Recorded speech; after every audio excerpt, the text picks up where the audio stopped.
ذلك أدنى أن يعرفن فلا يؤذين وكان الله غفورا رحيما ونبيجي قل يا أيها النبي قل لأزواجك ونبيجي আপনি বলুন আপনার স্ত্রীদেরকে ওয়া বানাতিকা বলুন আপনার কন্যাদেরকে ওয়ানিসাইল মুমিনিনা মুমিনদের স্ত্রীদেরকে আপনি বলে দিন ইউদিনিনা আলাইহিন্না মিন জালাবিবিহিন্না ঘরের বাইরে যদি যাওয়ার প্রয়োজন হয় তারা যেন অবশ্যই একটা লম্বা চাদর ওড়না দিয়ে আপাদমস্তক তারা ঢেকে নেয়। যালিকা আদনা আইয়ুরাফনা ফালা ইউযাইন এরা স্বাধীনা মুসলিম রমণী এদের চিনতে সহজ হবে, এদের উত্তপ্ত করা হবে না, বিরক্ত করা হবে না। ভাইরা, ইবনে মাসউদ রাদিয়াল্লাহু তাআলা আনহু সাহাবীদের মধ্যে সর্বাধিক শিক্ষিত সাহাবী ছিলেন। সুবহানাল্লাহ বলেন। সাহাবীদের মধ্যে যারা খুব শিক্ষিত ছিলেন তাদের মধ্যে একজন ইবনে মাসউদ রাদিয়াল্লাহু তাআলা আনহু, আরেকজন ছিলেন রাইসুল মুফাসসিরিন আব্দুল্লাহ ইবনে আব্বাস রাদিয়াল্লাহু তাআলা আনহু, একেবারে খুব শীর্ষ মুফাসসির ছিলেন। কোরআন আয়াত কোন আয়াতের কি ব্যাখ্যা এটা সাহাবায়ে কেরামের মধ্যে তারা খুব ভালো জানতেন। এই যে আয়াতখানা যে মহিলাদেরকে আপনি বলে দেন তারা যেন জিলবাব ব্যবহার করে, ইবনে মাসউদ রাদিয়াল্লাহু তাআলা আনহু বলেন জিলবাব মানে হচ্ছে এমন একটা ওড়না, এমন একটা চাদর, এত বড় একটা কাপড় দিয়ে গোটা দেহ আবৃত করে রাখতে হবে। কোন কোন ফকিহ বলেছেন যে তার এক চোখ খোলা রেখে সে বের হবে, কেউ কেউ বলেছেন দুই চোখ খোলা রেখে বের হবে। পর্দার ব্যাপারে এত কঠোরতা ইসলাম আরোপ করেছে, আবার ফজিলত বলে দিয়েছে, এর দ্বারা তারা ইফতিজিং এর শিকার হবে না। আজকে গোটা বাংলাদেশের বাস্তব চিত্রটা খেয়াল করেন। পর্দা আয়াত নিয়ে যে আলেমরা কথা বলবে, কোন সাহাফ নিয়ে কথা বলবে? কয়েকদিন আগে দেখেছি বাইতুল মুকাররমের গেটের সামনে এই দেশের ইসলামিক দলের লোকেরা ওপেন বেপর্দা মহিলাদেরকে সামনে নিয়ে তারা মানববন্ধন করছেন। কথা বলেন ঠিক আছে? এর চেয়ে লজ্জাস্কর ঘটনা আর কি হতে পারে? বাংলাদেশের 56 বছরের ইতিহাসে কোন ইসলামিক দল বেপর্দা মহিলাকে পুরুষদের সামনে দাঁড় করিয়ে মিছিল করেছে, মিটিং করেছে, মানববন্ধন করেছে, এর রেকর্ড নাই, যা কয়েকদিন আগে করা হয়েছে। এমনকি ইদানিং প্রায় সময় দেখতে পাই বাংলাদেশের বিভিন্ন টেলিভিশন টক শোতে বেপর্দা মহিলাদের উপস্থাপনা করে, সেই জায়গায় বহুত আলেম ওলামারা গিয়ে হাজির হয়ে যাচ্ছে, ইসলামিক দলের বড় বড় নেতারা হাজির হয়ে যাচ্ছে। এমনকি খুব চেহারার দিকে চেহারা তাকিয়ে চোখে চোখ রেখে একে অপরের সাথে খুব আলাপনের মধ্যে মগ্ন হয়ে যাচ্ছে। আমার প্রশ্ন হচ্ছে, এইভাবে একত্রিত হয়ে পাশে বসা ইসলামের দৃষ্টিকোণ থেকে হালাল না হারাম? বলেন হারাম। এই হারাম কাজ করে আপনি জমিনের মধ্যে আল্লাহর দ্বীন কেমনে কায়েম করে বলুন তো আপনারা? আল্লাহর দ্বীনের মহব্বত যার অন্তরে আছে সে তো সামান্যতম একটা কবিরা গুনাহ করতে পারে না। কথা বলতে হবে ঠিক কিনা? সে তো আগেই বলবে। সাক্ষাৎকার নেওয়ার জন্য অসংখ্য পুরুষ সাংবাদিক আছে না নাই? কি বলেন ভাই, আছে না? দায়িত্বশীল পুরুষরা উপস্থাপক আছে, তাদেরকে আমি সাক্ষাৎকার দেবো, তার সাথে আমি মন খুলে কথা বলবো। এটা বেগানা নারীর সাথে আমি মন খুলে কি কথা বলবো? আমি তার চেহারার দিকে তাকাতে পারি না, তার মোটিভেশন আমি বুঝতে পারি না, আমি আই কন্ট্যাক্ট হয় না, আমি তার সাথে কথা বলবো না। যার এতটুকু ইমানি গায়রত নাই, আর যাই হোক না কেন এরকম ফাসিক দিয়ে আল্লাহর জমিনে আল্লাহর দ্বীন কায়েম হবে না। আমার প্রিয় বন্ধুগণ, শুনতে তিক্ত হলেও বাস্তবতা এটাই। আমি এক্সাম্পল দিয়ে একটা কথা বলি। আমাদের জমানা এমন একটা অবস্থায় দাঁড়িয়েছে, নিজের দলের লোক কিংবা নিজের দলের কোনো হুজুর যদি কুফরিও করে, সেই দলের অনুসারীরা ভক্তবৃন্দ যারা আছেন এই কুফুরিকেও হাসি মুখে মেনে নিতে রাজি হয়ে যায়। ঠিক না? ঠিক। এটাকে অন্ধত্ব কি বলে? এটাকে অন্ধ ভক্তি। ইসলামে হালাল না হারাম? ইসলামে অন্ধত্বতা নাই। ইসলামে মানদণ্ড কোরআন এবং সুন্নাহ। কোরআন সুন্নাহর আয়না দিয়ে আপনি দেখবেন, তার মধ্যে কোরআন সুন্নাহর আদর্শ থাকলে আপনি ফলো করবেন, আদর্শ না থাকলে আপনি তাকে প্রত্যাখ্যান করবেন। কিন্তু আল্লাহর বিরুদ্ধে যাওয়ার কোনো সুযোগ নাই। সাহাবায়ে কেরামের সামনে যদি কোরআন শরীফের কোনো আয়াত দেওয়া হতো কোনো ব্যাপারে, তারা এত বেশি নমনীয় হতেন। ছোট্ট একটা এক্সাম্পল শোনায় আপনাদেরকে। খলিফাতুল মুসলিমিন হযরত উমর রাদিয়াল্লাহু তাআলা আনহু তাম দুনিয়ার মধ্যে মুসলিম শাসকদের জন্য স্বর্ণ উজ্জ্বল ইতিহাস রেখে গিয়েছেন। সোনার পাতায় সোনার অক্ষরে তার ইতিহাসগুলো লিখিত হয়ে আছে। এমন ইনসাফ জমিনের মধ্যে তিনি কায়েম করতে সক্ষম হয়েছিলেন। আল্লাহ নবী তার প্রশংসা করে বলেছেন, যে রাস্তায় ওমর হাঁটে সেই রাস্তায় শয়তানও হাঁটে না। রাতের আধারে ঘুমাতেন না, দেখতেন মানুষের অবস্থাটা কি। দিনের বেলায় ছদ্মবেশ ধরে ঘুরে বেড়াতেন, মানুষের কাছ থেকে বক্তব্য শুনতেন, এলাকার মানুষের হালাত খুঁজে বেড়াতেন, যে মানুষের ভিতরকার কোনো প্রবলেম আছে কিনা দেখার চেষ্টা করতেন। রাতের বেলায় তিনি একবার হাঁটছেন মদিনাতুল মুনাওয়ারায়, এমন সময় শুনতে পেলেন একটি ঘর থেকে একজন মহিলা বিরহের গান গায়, বিরহের গান গাচ্ছে, আর আওয়াজটা বাহির থেকে শোনা যাচ্ছে। ওমর রাদিয়াল্লাহু তাআলা আনহু, আল্লাহ পাক তাকে শারঈ মেজাজ দিয়েছিলেন, যেখানে অন্যায় হতো সেখানে তিনি প্রতিবাদ জানাতেন। অন্যায়ের প্রতিবাদ করা তার রক্তের সাথে মেজাজের সাথে মিশে গিয়েছিল। এই জন্য হযরত ওমর বলেন, অন্যায়ের প্রতিবাদ করতে করতে আমার অবস্থা এমন হয়েছিল, জমিনের মধ্যে আমার তেমন কোনো বন্ধুই ছিল না। সুবহানাল্লাহ বলেন। নিজের সন্তান অপরাধ করেছে, বর্ণনার মধ্যে পাওয়া যায় যে নিজের সন্তানকে তার চোখের সামনে যখন দুর্রা মারা হচ্ছিল, যিনি তার দুর্রা মারছেন সন্তানের গায়ে, সে এই কথা চিন্তা করলেন, খলিফার ছেলে, আমিরুল মুমিনের ছেলে, একটু আস্তে মারি। তখন তিনি নিজের হাতে ব্যাট উঠিয়ে নিয়েছিলেন, এত জোরে আঘাত করেছিলেন, কোন বর্ণনায় পাওয়া যায় সে আঘাতে তার সন্তানের মৃত্যু হয়েছে। আল্লাহু আকবার বলেন। চিন্তা করা যায়, হযরত ওমর রাদিয়াল্লাহু তাআলা আনহু শারঈ মিজাজ আল্লাহ পাক তাকে দান করেছিলেন। যখন মহিলার গান গাচ্ছে, মহিলার আওয়াজ বাহির থেকে শোনা যাচ্ছে, এই কথা শোনার পরে খুব রাগ হয়ে গেলেন তিনি। রাগ হয়ে এরপরে পিছন দিক থেকে দরজা লাথি মেরে ভেঙে ঘরের মধ্যে প্রবেশ করে মহিলাকে খুব শাসন করলেন।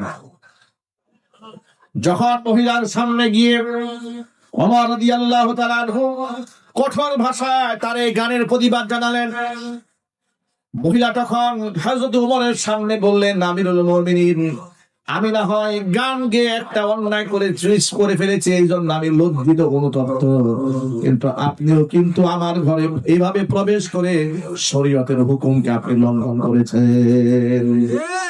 হযরত ওমর বললেন, আমি কোথায় হুকুম লঙ্ঘন করলাম? আমি তো অন্যায়ের প্রতিবাদ করেছি। তিনি বললেন, মহাগ্রন্থ আল কোরআনে সূরা নূরের মধ্যে আল্লাহ তাআলা বলেছেন, ইয়া আইয়ুহাল্লাযীনা আমানু লা তাদখুলু বুয়ুতান গায়রা বুয়ুতিকুম হাত্তা তাস্তানিসু ওয়া তুসাল্লিমু আলা আহলিহা। হে ঈমানদাররা, যখন তোমরা কারো ঘরে প্রবেশ করতে যাবে, লা তাদখুলু বুয়ুতান গায়রা বুয়ুতিকুম, নিজের ঘর ছাড়া অন্যের ঘরে প্রবেশ করতে গেলে অবশ্যই হাত্তা তাস্তানিসু, পারমিশন নিতে হবে, ওয়া তুসাল্লিমু আলা আহলিহা, ঘরের ভিতরে যারা থাকে তাদেরকে সালাম দিতে হবে। আমিরুল মুমিনিন, আপনি না আমাকে সালাম দিয়েছেন, না আপনি আমার ঘরের মধ্যে ঢুকার পারমিশন নিয়েছেন, আপনি শরীয়তের সীমা লঙ্ঘন করেছেন। আল্লাহু আকবার বলেন। আল্লাহু আকবার বলেন। উমরের সামনে যখন আল্লাহ পাকের কোরআন শরীফের আয়াতটা শুনিয়ে দিয়েছে মহিলা, হযরত উমর এত লজ্জিত হলেন, এত শরম পেলেন, যিনি এতক্ষণ পর্যন্ত রাগে গুসায় অগ্নি শর্মা ছিলেন, তিনি মনে হয় একদম বরফ গুলে পানি হয়ে গেলেন। একেবারে নরম ভাষায় তিনি লজ্জিত হয়ে বললেন, আল্লাহর বান্দি, তুমি তোমার অন্যায়ের জন্য আল্লাহর কাছে ক্ষমা প্রার্থনা করো, আর আমি যে অন্যায়টা করে ফেলেছি এই জন্য আমি আল্লাহর কাছে ক্ষমা প্রার্থনা করছি, আমি তোমার কাছেও ক্ষমা প্রার্থনা করছি। আল্লাহু আকবার বলেন।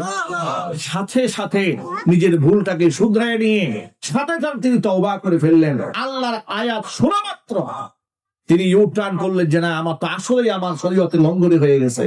ভাইরা, সাহাবায়ে কেরাম রাদিয়াল্লাহু তাআলা আনহুম আজমাইন, তারা বেগুনাহ মাসুম ছিলেন না, তারা মাগফুর ছিলেন, কারণ তারা তো নবী ছিলেন না, কিন্তু তারা মানুষ হওয়ার পরেও রাসূলের সান্নিধ্যে এমন সোনার মানুষে পরিণত হয়েছিলেন যে তাদের প্রতি আল্লাহ পাক সন্তুষ্ট হয়েছেন বলে কোরআন মাজিদ আল্লাহ পাক আয়াত নাযিল করেছেন। যার দরুন তাদের সমালোচনা করা যায় না, সাহাবায়ে কেরামের সমালোচনা করা যায় না, তাদের সাথে গুস্তাখি করা যায় না। আমি কয়েকদিন আগে দেখেছি বাংলাদেশের কিছু কুখ্যাত বাউল শিল্পী এবং তথাকথিত কুখ্যাত কিছু সুন্নিরা তারা হযরতে আবু হুরায়রা রাদিয়াল্লাহু তাআলা আনহুর মতো জালিলুল কদর একজন সাহাবী, কোরআনে কারীম যখন নাজিল হলো, যে সমস্ত সাহাবীরা লিখে কোরআন সংরক্ষণ করতেন তাদের মধ্যে অন্যতম একজন নাম ছিল হযরতে আবু হুরায়রা, হযরতে আমিরে মুয়াবিয়া রাদিয়াল্লাহু তাআলা আনহু। সেই আমিরে মুয়াবিয়ার ব্যাপারে এই কুখ্যাত মাজার পূজারী এদের লেবাসে পোশাকে দেখে আপনারা আপাদমস্তক মনে করবেন জান্নাতি পালায় আসছে। এরা বলছে উমর হযরতে আমিরে মুয়াবিয়ার ব্যাপারে বলছে যে তিনি নাকি মুসলমান ছিলেন না। সাহাবীদের ব্যাপারে কত ভয়ঙ্কর বিদ্বেষ। এরপরে ওই যে কুষ্টিয়াতে দৌলতদিয়াতে কয়েকদিন আগে দেখেছেন না, এক ভণ্ডকে পিটায়া পাবলিক হত্যা করেছে এবং তার তথাকথিত দরবারকে ভেঙে দিয়েছেন। এই জন্য বাউল শিল্পীরা দেখলাম ঢাকা শহরে মানববন্ধন করছে। সেই জায়গায় এক বাউল ভক্ত এক মহিলা দাঁড়িয়ে বলছে যে হযরত আলী হচ্ছেন আসল, মুহাম্মদ সাল্লাল্লাহু আলাইহি ওয়াসাল্লামের কাছ থেকে আসল ইলমটা তিনিই পেয়েছেন, আবু বকর ওমর তারা জোর করে তার কাছ থেকে ক্ষমতা ছিনিয়ে দিয়েছেন। মানে যেই বক্তব্য দেয় শিয়ারা সেই বক্তব্য দিচ্ছে বাউলেরা, যেই বক্তব্য দেয় শিয়ারা কুখ্যাত কাফের শিয়ারা সেই বক্তব্য দিচ্ছে বাংলাদেশের তথাকথিত সুন্নি ভণ্ডরা। কথা বলুন ঠিক কিনা বলেন? আমি তাদেরকে সতর্ক করে দিয়ে বলে দিতে চাই, বাংলাদেশে আপনারা বেশি আস্ফালন দেখাবেন না। ওরা দুঃখ করে বলে যে 5ই আগস্টের পরে তারা নাকি বাংলাদেশে নিরাপত্তাহীনতায় ভুগছে। সারা জীবন স্বৈরাচারের তাবেদারি করে নিজেদের মাজার ব্যবসা, শিরকি ব্যবসা জমজমাট করে রেখেছিলেন। বাংলাদেশে হকপন্থী আলেমদেরকে জেলখানা নিয়ে বন্দী করে টর্চার করার পেছনে এই ধরনের নামধারী তথাকথিত বেদাতপন্থীদের হাত ছিল। কথা বলতে হবে ঠিক কিনা বলেন? সুতরাং অপকর্মের কিছুটা প্রায়শ্চিত্ত তো দুনিয়াতে ভোগ করতে হবে, আর চূড়ান্ত ফয়সালা হবে কাল কিয়ামতের ময়দানে। ঠিক কিনা বলেন?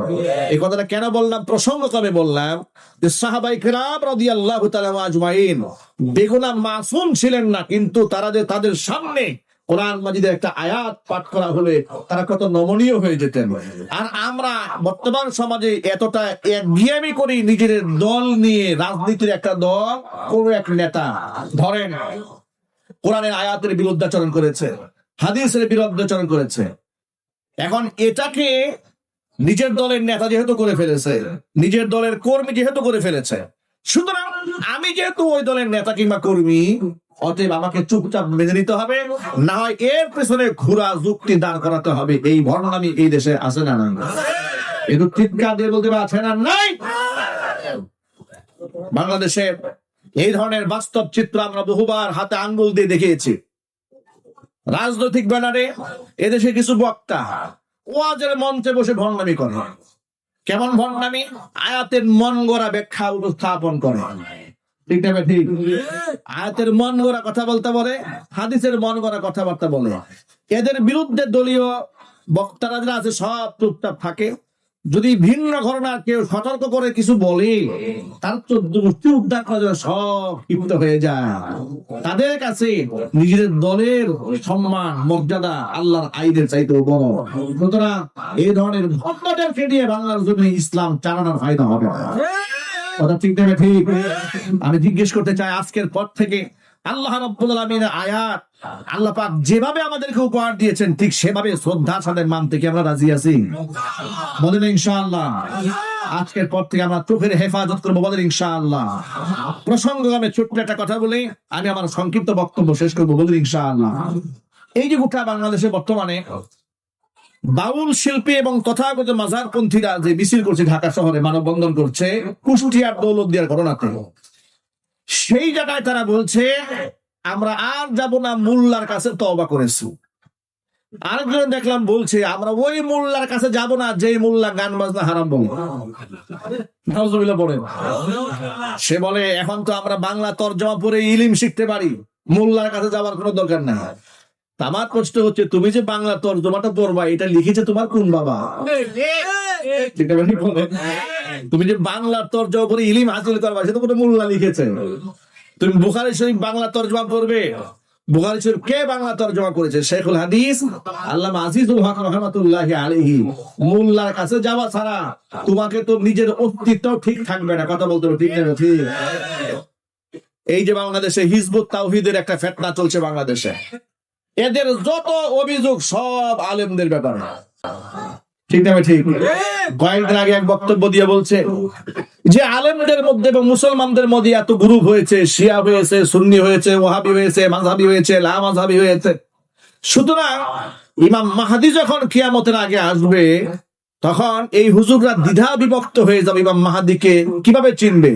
শিয়ারা বলবে আমাদের, সুন্নিরা বলবে আমাদের, ওয়াহাবিরা বলবে আমাদের, মাযহাবিরা বলবে আমরা চিনবো, লা মাযহাবিরা বলে আমরা চিনবো। এর মানে হচ্ছে কেউ চিনতে পারবে না। মানে আলেমদেরকে বুঝালো যে পৃথিবীর কোন আলেম কিংবা মুসলমান চিনবে না। তখন আমার খুব কষ্ট করতে ইচ্ছে করেছিল, কেউ চিনবে না, শুধু চিনবে হিজবুত তাওহীদের ভণ্ডরা। ঠিক না ঠিক বলেন? কথায় কথায় বলে জাতিকে ঐক্য হতে হবে, ঐক্য হতে হবে। কার পিছনে ঐক্য হবে? তোদের মতো ভণ্ডদের পিছনে ঐক্য হবে? কি বলেন আপনারা? এই সমস্ত ব্যক্তিরা বলে তাফসীর বিশ্বাস করে না, তাফসীর মানুষ লিখেছে। 1400 বছর ইসলাম নাকি সব বিকৃত হয়ে গেছে, ওদের কাছ থেকে সঠিক ইসলাম আর সঠিক তাওহীদ নাকি শিখতে হবে। এমন কথা বলেছে, কেনা শুধু কথায় কথা নামাজ নামাজ নামাজ নামাজ করে, ইমানের ঠিক নেই, নামাজ নামাজ করে। মানে দেখেন, কথা সত্য মতলব খারাপ। মানে ইমান যদি না থাকে সে কি মসজিদে যায় নাকি? কি বলেন আপনারা? ইমানের টানেই তো সে মসজিদে যায়, ইমানের টানেই তো সে নামাজটা পড়ে। সে বলে খালি নামাজ নামাজ দিয়ে পড়ে থাকে, ইমানের খবর নাই। মানে বুঝাতে চায় ওরা যে ইমানের যে ব্যাখ্যা দান করায় সেটা মানতে হবে, এরা কারো ব্যাখ্যা নেবে না। ঠিক অনুরূপ ভাবে এই ভণ্ডদের মতো বাউলরা বলে যে কোরআন শরীফে গান বাজনা কোথাও হারাম লেখা নাই, সুতরাং আমরা আলেমদের কাছে যাব না যে আলেম গান বাজনা হারাম বলে। আপনাদেরকে ছোট্ট একটা আয়াত বলে বক্তব্য শেষ করছি। কোরআন মাজিদের সূরা লুকমানের 6 নম্বর আয়াতে আল্লাহ বলছেন, ওয়া মিনান নাসি মান ইয়াশতারি লাহুল হাদিসি লিয়ুদিল্লা আন সাবিলিল্লাহি বিগাইরি ইলমিন ওয়া ইয়াত্তাখিদাহা হুজুয়া উলাইকা লাহুম আযাবুম মুহিন। মানুষের মধ্যে কত মানুষ তো এরকম রয়েছে, অজ্ঞতা সারে আমি আল্লাহর পথ থেকে মানুষদেরকে বিভ্রান্ত করার জন্য তারা অনর্থক কাজকর্ম, অনর্থক কথাবার্তা, অনর্থক গল্প, অনর্থক গান বাজনা এগুলো খরিদ করে। আল্লাহর দিনের পথটাকে তারা হাসি তামাশার পাত্র বানায় ফেলে। ওই সমস্ত ব্যক্তিদের জন্য রয়েছে অপমানজনক শাস্তি। এই যে আয়াতের মধ্যে আল্লাহ পাক বললেন যে অজ্ঞতা সারে মানুষদেরকে সঠিক পথ থেকে, আল্লাহর পথ থেকে দূরে সরিয়ে দেওয়ার জন্য তারা লাহওয়াল হাদিস, অনর্থক কথা, শাব্দিক অর্থ। লাহওয়াল হাদিসের অর্থটা কি? এই কথার ব্যাখ্যা ইবনে মাসউদ রাদিয়াল্লাহু তাআলা আনহু করেছেন। এই কথার ব্যাখ্যা রাইসুল মুফাসসিরিন আব্দুল্লাহ ইবনে আব্বাস রাদিয়াল্লাহু তাআলা আনহু করেছেন। তাফসীরে তাবারিতে এসেছে, তাফসীরে ইবনে কাসিরের মধ্যে এসেছে, তাফসীরে কুরতুবীর মধ্যে এসেছে। বিখ্যাত সব তাফসীরের প্রণেতারা লিখেছেন লাহওয়াল হাদিস মানে হচ্ছে গান বাজনা। অথচ এই তথাকথিত বাউলরা বলে কোরআন শরীফে নাকি গান বাজনা হারাম, এই কথা কোথাও লেখা নাই। সুতরাং হুজুররা ভুলভাল বলে, হুজুরদের কাছে আমরা যাব না। আমি আপনাদের কাছে জিজ্ঞেস করতে চাই, এক বাক্যে জবাব দিবেন, গান বাজনা শরীয়তের দৃষ্টিতে হালাল না হারাম? আর জোর আওয়াজে বলুন, হালাল না হারাম? সুতরাং এই ভণ্ডামি যারা করছে, এই ভণ্ডামি যারা করে, মহান আল্লাহ রাব্বুল আলামিন তাদের ভণ্ডামি থেকে, ফিতনা থেকে এই দেশকে, এই জাতিকে হেফাজত করুন। সকলে জোরে বলুন আমিন। শরীয়তে পর্দা প্রশিতার যে বিধান আল্লাহ রাব্বুল আলামিন আমাদের জন্য ফরজ করে দিয়েছেন, আমাদের জন্য, আমাদের মা বোনদের জন্য, সে বিধান আমাদের কার্যকর করার তৌফিক আল্লাহ রাব্বুল আলামিন দান করেন। সকলে জোরে আওয়াজে বলুন আল্লাহুম্মা আমিন। আজকের মাহফিলের সম্মানিত প্রধান বক্তা আলহাজ হাফেজ মাওলানা শামসুদ্দিন সাহেব, পীর সাহেব, খতিব, মদিনা মুনাওয়ারা কেন্দ্রীয় জামে মসজিদ, রাজেন্দ্রপুর চৌরাস্তা, গাজীপুর, তিনি এসেছেন। তিনি কথা বলবেন। আল্লাহ রাব্বুল আলামিন হুজুরের নেক হায়াত দারাজ করেন, আমিন। তার খিদমতের ওয়াসাতকে আল্লাহ তাআলা বৃদ্ধি করে দেন। সকলে বলেন আল্লাহুম্মা আমিন। এরপরে আজকের মাহফিলের সম্মানিত প্রধান আকর্ষণ, আমির তাহরিকে খতমে নবুয়ত বাংলাদেশ, আওলাদ রাসূল, শেখুল হাদিস, মুনাজির বিল্লাত, মুফতি ডক্টর আল্লামা সৈয়দ মোহাম্মদ এনায়েতুল্লাহ আব্বাসী ও সিদ্দিকী হাফিজাহুল্লাহ, তিনি যথাসময়ে স্টেজে চলে আসবেন। আপনারা আখেরি মোনাজাত দিয়ে আলোচনা শেষ করে একসাথে বিদায় হবেন। এতক্ষণ পর্যন্ত যে কথাগুলো আলোচনাগুলো আপনাদের সামনে উপস্থাপন করেছি, মহান আল্লাহ তাআলা সকলের আগে আমাকে আমল করার তৌফিক দান করেন, এরপর আমার ভাইদেরকে আমল করার তৌফিক দান করেন, আল্লাহ পাক আমার মা বোনদেরকে আমল করার তৌফিক দান করেন। আমিন। ওয়া আখিরু দাওয়ানা আনিল হামদুলিল্লাহি রাব্বিল আলামিন। আসসালামু আলাইকুম ওয়া রাহমাতুল্লাহি ওয়া বারাকাতুহু। আজানের মতো বলছি, আজান আপনার কাছে একটু আজান এখন একটু একটা নাত একটা আজান অনেকে আপনার কাছে। প্রিয় ভাই, যেহেতু মাদ্রাসার মাহফিল, আপনারা সকলেই চেষ্টা করবেন এই মাহফিলগুলোর মধ্যে অনুদান দেওয়ার জন্য। ইনশাআল্লাহ বলেন, সবাই বলেন ইনশাআল্লাহ। কম বেশি যে যা পারেন, হুজুর এসেছেন, হুজুরের কথা বলবেন। আপনারা মেহেরবানি করে প্রত্যেকে জমে বসবেন এবং মাহফিলের মধ্যে আপনারা প্রত্যেকের সামর্থ্য অনুযায়ী চেষ্টা করবেন আপনারা কিছু দানের মধ্যে সহযোগিতা করার জন্য। আল্লাহ পাক যেন কবুল করে। আমিন। এখানে আপনাদের এসেছে আজানের জন্য আরো আনুষঙ্গিক অনেক কিছু। আসলে সবসময় আজান দেওয়াটা উচিত না। আজান তো আপনারা অনেক শুনেছেন, আর কত তিলাওয়াত তো শুনেছেন, আসলে ইমামতি করেছে এখানে আমরা। অনেকে আপনার কাছে আজান আল্লাহু আকবার।